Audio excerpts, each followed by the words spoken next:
मेरी बड़ी बहन हरियाणा की हमारी पूर्व सीनियर मंत्री, दिल्ली में स्पीकर रहे, हमारे विपक्ष के नेता रहे और वर्तमान में तो शाम से हमारे विधायक जो कि विधानसभा में बड़े जोर शोर से हमारे मुद्दे, आप लोगों के मुद्दे उठाती हैं। बहन किरण चौधरी जी हमारे साथ आए, हरियाणा कांग्रेस के कार्यकारी अध्यक्ष भाई रामकिशन जी गुर्जर, सढौरा से विधायक बहन रेणु बालाजी, हमारे पूर्व मंत्री चौधरी अतर सिंह जी सैनी,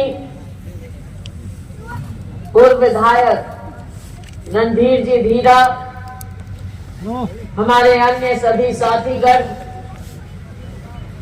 मैं सबसे पहले बधाई देना चाहूंगी हमारे साथी बलवान दौलतपुरिया जी को, जिन्होंने आज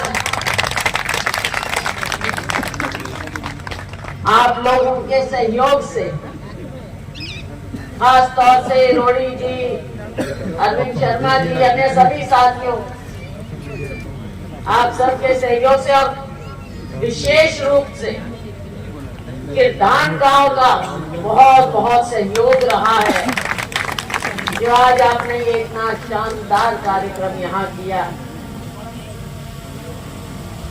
बल्कि मुझे मालूम पड़ा कि हमारे गांव के किरदान के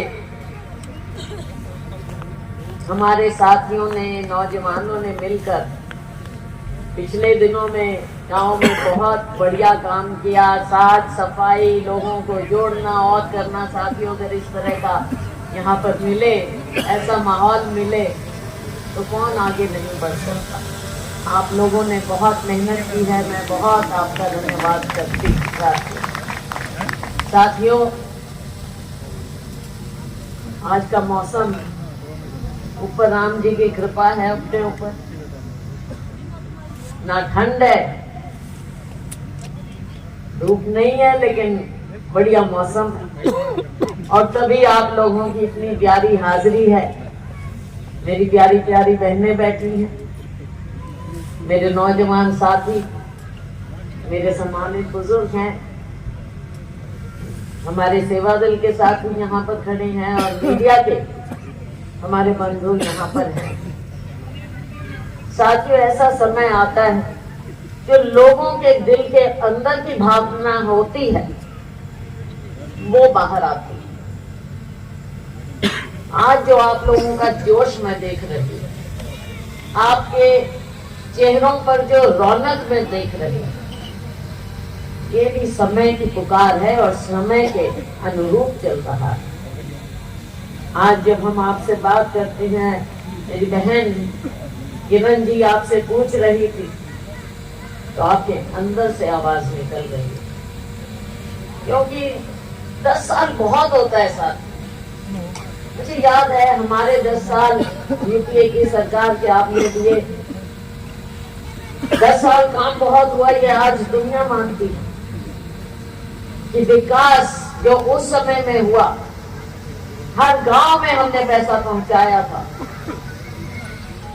उस समय का जो काम हुआ था,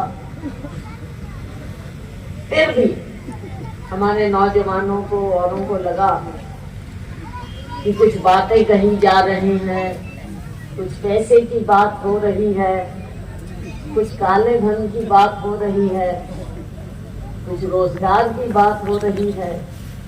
लोगों ने सोचा कि पता नहीं भाई ये कौन सा मॉडल लेके आ रहे हैं, देखा तो नहीं लेकिन देखना चाहिए। तो कहा कि दुनिया भर से काला धन लेके आएंगे। अब किसने देखा था, किसको पता था, कोई कई लाख करोड़ का है, कोई कितने का है। लोगों में लगा बहुत बढ़िया काम है, पैसा आएगा। और फिर जब गया कि पैसा लाके आपकी जेब में देंगे, फिर तो भाई सारे ताड़ी बजाते खुश खुश, अब सारे भागे उनके पीछे। हम कहते रह गए भाई हमारी भी सुन लो। किसी ने नहीं सुनी, ना इन बहनों ने सुनी ना भाइयों ने सुनी।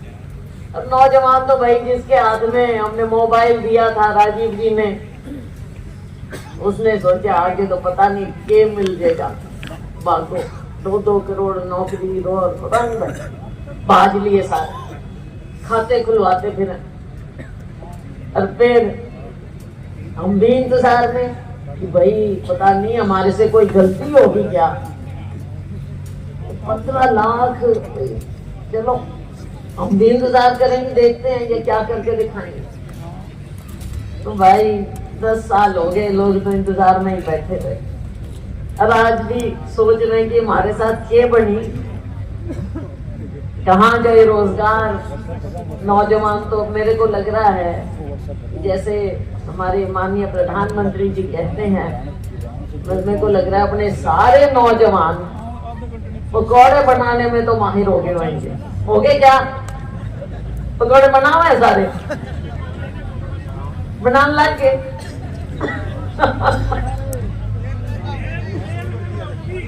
तेल भी महंगा हो गया।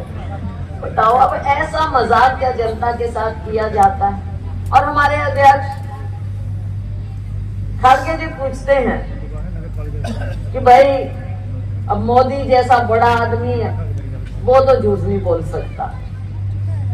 झूठ तो फिर हो सकता है जनता बोल रही हो, पैसे तो आए होंगे, ताई बता दे आए होंगे ना, तो ना क्यों करे, आए होंगे।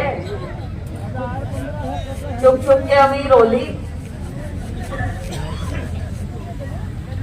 तो साथियों ऐसा मजाक जनता, इनकी असलियत पहचानने का समय आ गया कि ऐसी बातें, ऐसे जुमले, ऐसी झूठ इस देश के लोकतंत्र में नहीं चल सकते। ये लोकतंत्र हमें आसानी से नहीं मिला। आजादी की लड़ाई लड़ी हमारे कितने पूर्वज, आजादी की लड़ाई में शहीद हुए, कुर्बानी दी, तब हमें जाकर आजादी मिली। और आजादी के बाद हमारा संविधान बना। हमारे मुख्य रचयिता डॉक्टर अंबेडकर, सबको समानता का अधिकार मिला था। पहले किसानों को भी अधिकार नहीं थे, मजदूरों को कहा, महिलाओं को, किसी को नहीं, किसी को कोई अधिकार नहीं था वोट देने का। लेकिन हमारे संविधान ने हमको यह अधिकार दिया। आज उस लोकतंत्र को बचाने का समय है। विपक्ष की आवाज को उठने नहीं दिया जाता। मेरे मीडिया के साथी यहाँ पर मौजूद हैं, बड़े बड़े मीडिया के हाउस जो हैं, आप बताइए अगर आप यहाँ से, क्योंकि मैं समझती हूँ कि नीचे जो हमारे मीडिया के साथी होते हैं वो सच्चाई दिखाना चाहते हैं, क्योंकि वो लोगों के बीच में रहते हैं। लेकिन अगर आप असली बात भेजोगे तो कहीं ना कहीं उसको बंद कर दिया जाएगा। असलियत दिखाने नहीं देते। झूठ की, एक झूठ का वातावरण देश में बनाकर रखा है। विपक्ष बोले तो उसकी आवाज बंद करो। सदन में विपक्ष के अगर सांसद बोलना चाहें उनको बाहर कर दो। साथियों ये देश, इसकी आजादी हमने इसलिए नहीं ली थी।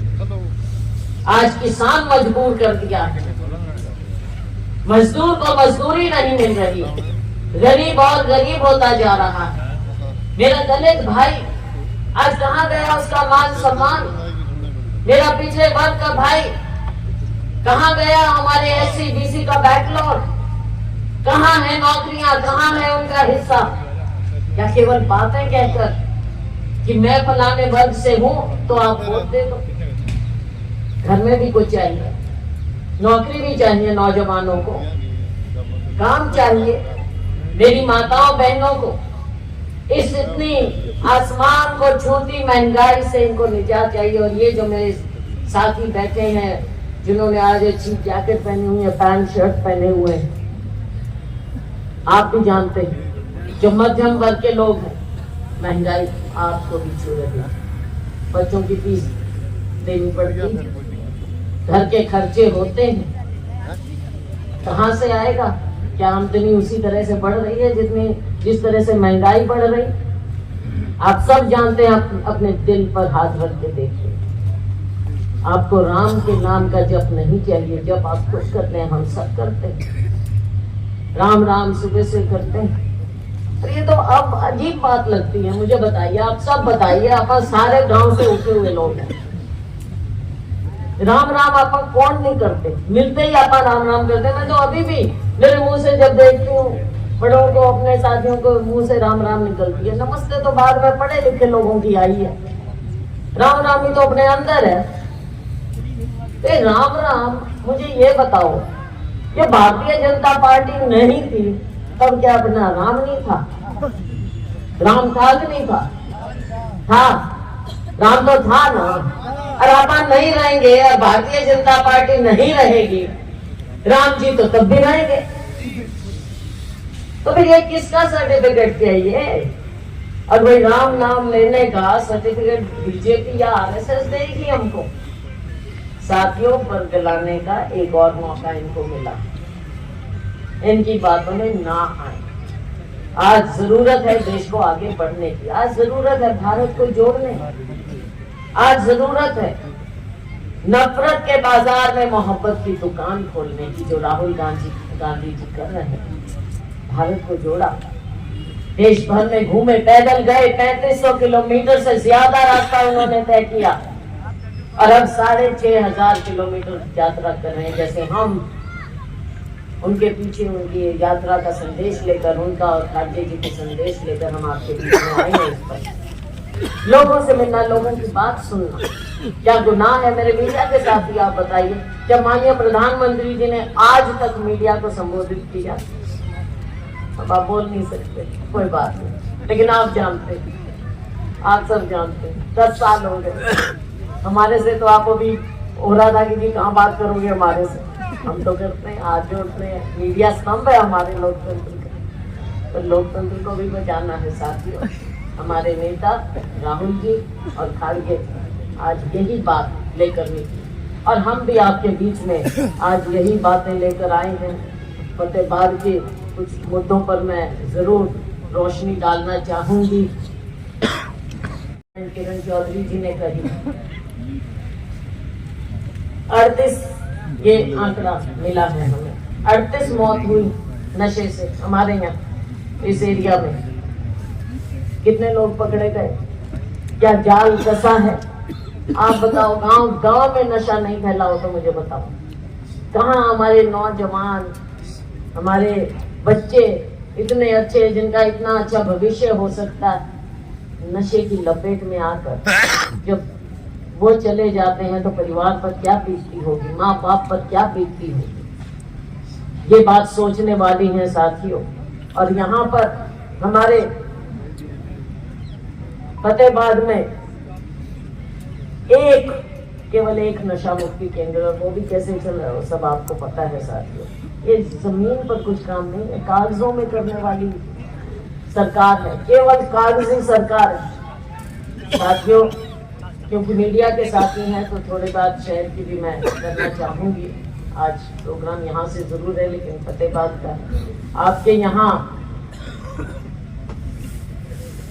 1.5 साल पहले नगर परिषद गठित हुई थी और आप मुझे बता दीजिए कि अब तक एक भी टेंडर लगा हो तो काम का मुझे बता दो, एक भी टेंडर लगा हो साथियों, आप पता करिए।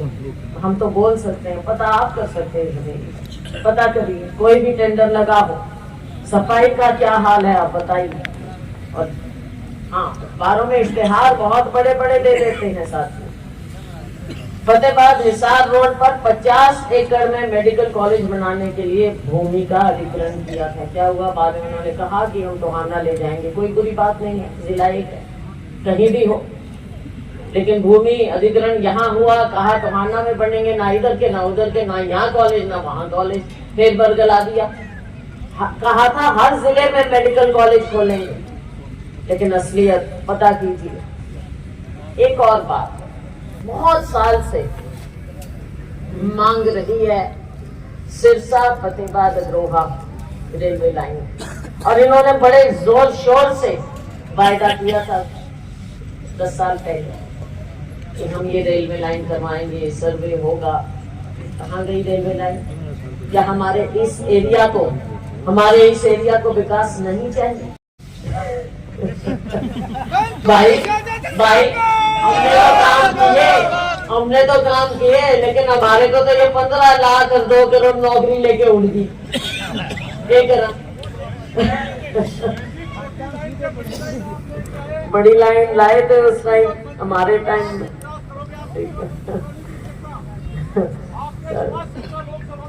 साथियों यहाँ पर सेम की एक बहुत बड़ी विकराल समस्या है, और 70 दिन बैठे ना, और कल शायद झूठ सच बोल दी, वैसे ही कह दी।